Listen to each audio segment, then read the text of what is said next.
Break नंतर या विशेष कार्यक्रमात आपलं स्वागत. आपल्यासोबत स्टुडिओमध्ये आज आहेत त्वचारोग तज्ञ डॉक्टर शमा विभाकर, जे आपल्या प्रेक्षकांना मार्गदर्शन करणार आहेत.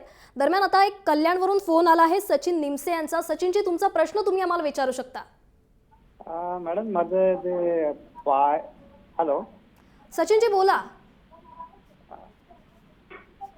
माझे पाय आहेत ना असे फाटतात, म्हणजे ऑटोमॅटिकली. हॅलो सचिनजी, तुम्ही तुमचा प्रश्न विचारू शकता थेट सलग. माझे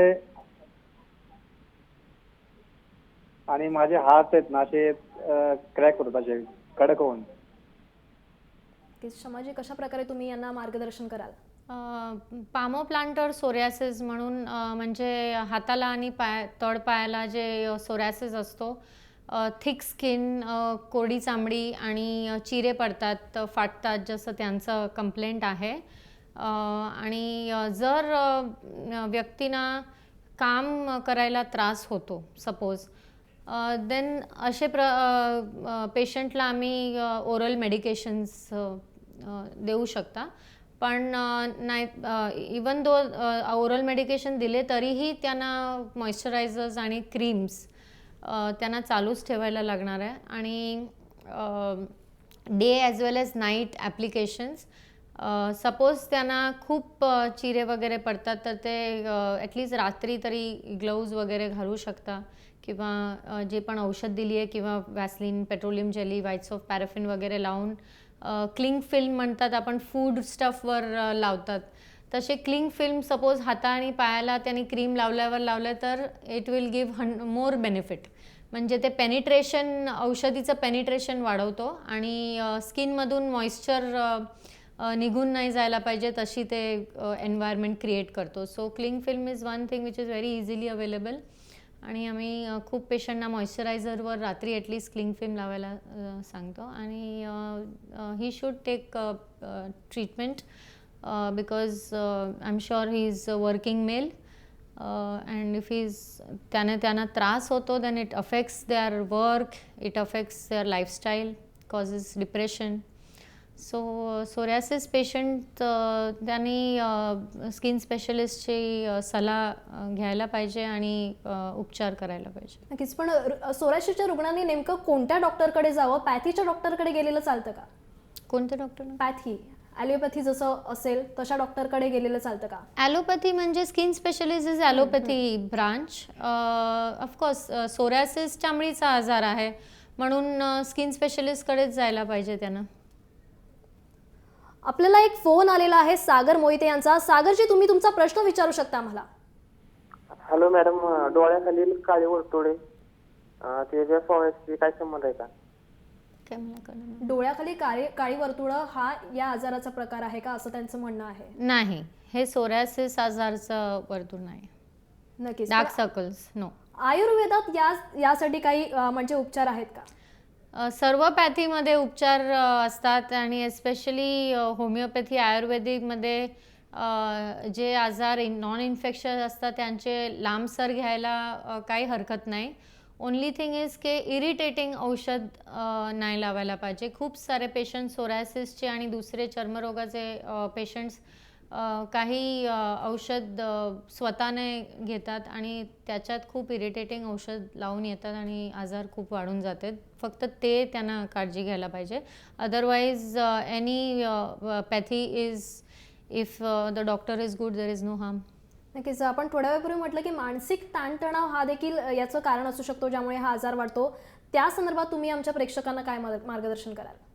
आता जे आजार स्किनवर आहे आणि ते सर्वांना दिसतो, त्याच्यामुळे ऑब्वियसली पेशंटला मानसिक तणाव होणारच आहे.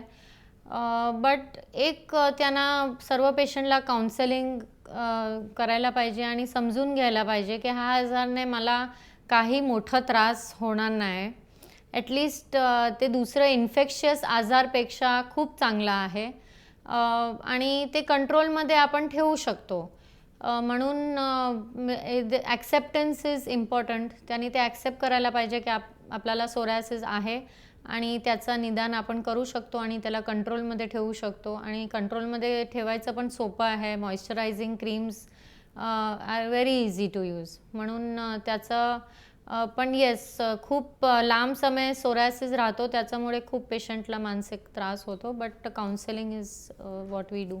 अच्छा, काउन्सिलिंग पण करू शकतो, पण जनरली बऱ्याच वेळेला असं होतं की हाताची चामडी जाते, तर ते देखील आपण सोरायसिसचं लक्षण म्हणू शकतो. म्हणू शकतो त्याला सोरायसिसचे लक्षण, पण खूप वेगळे प्रकारचे पण असतात. काही लोकांना फक्त विंटरमध्ये माइल्ड पातळ चामडी जातो, त्याला आम्ही किरेटोलायसिस एक्सफोलिएटिव्हा म्हणतो, अँड दॅट इज सीझनल, ते नॉर्मल आहे. दुसरे आजार पण असते, म्हणजे बुरशीचा आजार असतो, त्याच्यामध्ये पण चामडी जाऊ शकतो. जेनेटिक दुसरे आजार पण आहे, पामोप्लांटर केराटोडर्मा आम्ही म्हणतो, दॅट इज नॉट सोरायसिस, पण ते वेगळे प्रकारचे and they are genetic also. त्याच्यात फॅमिलीमध्ये असतात युजली, आणि ते सिव्हिअर असतो खूप वेळेस. दुसरे लक्षण नसतात त्याच्यात. आणि बाकी दुसरे आजार आहे ज्याच्यात चामडी निघू शकते, सोरियासिस सारखे. बट त्याची एक डायग्नोस्टिक क्रायटेरिया जे असतात चामडीची सोरियासिसची, ते बघून आपण सांगू शकतो की हा पेशंट सोरियासिसचा आहे की नाही. काही लोकांना आम्हाला बायोप्सी घ्यावी लागते टू प्रूव्ह के सोरायसिस आहे. त्याच्यात पॅथॉलॉजीमध्ये हिस्टोपॅथ त्याला म्हणतात, हिस्टोपॅथॉलॉजीमध्ये क्लिअर कट पिक्चर सोरायसिसचा असतो. नेल सोरायसिस, काही लोकांना फक्त नेल्समध्ये आजार असतो, नेल्समध्ये खाडेसारखे तुम्ही दाखवलं आहे, नेल डिफॉर्म होऊ शकते, आणि त्यांना दुसरं काही लक्षण नसते, पण ते पण सोरायसिस आहे की नाही, किंवा दुसरे पॅचेस येतात तेव्हा आपण बायोप्सी करू शकतो, नेल बायोप्सी करू शकतो आणि प्रूव्ह करू शकतो. कारण कधी कधी जे खूप जास्त प्रमाण असलं तेव्हा आम्हाला ओरल मेडिकेशन्स जर चालू करायची असते, तो वी ऑलवेज प्रिफर, कारण ते औषध लिव्हरमधून पास होणार आहे. आम्हाला माहिती आहे की काही लोकांना साईड इफेक्ट पण होऊ शकतो, म्हणजे we always want to prove the disease before giving oral medication. Side effect जसं की तुम्ही आता म्हणाला, तर ते कशा प्रकारे होतात? साईड इफेक्ट्स म्हणजे खूप सोरायसिस जसं तुम्ही बघितलं आणि दाखवलं अगोदर, की स्किनची टाईम, की जेवढं सेल्स टर्नओव्हर टाईम जे असते ते वाढलेलं असतं. म्हणजे जे पण औषध आपण वापरणार, we are going to use औषध जे सेल टर्नओव्हर टाईम रिड्यूस करणार आहे.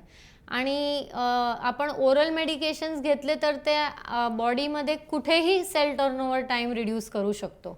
अँड मोस्ट इम्पॉर्टंट आहे त्याच्यात बोन मॅरो, म्हणजे ब्लड सेल्स आणि स्किन सेल्स.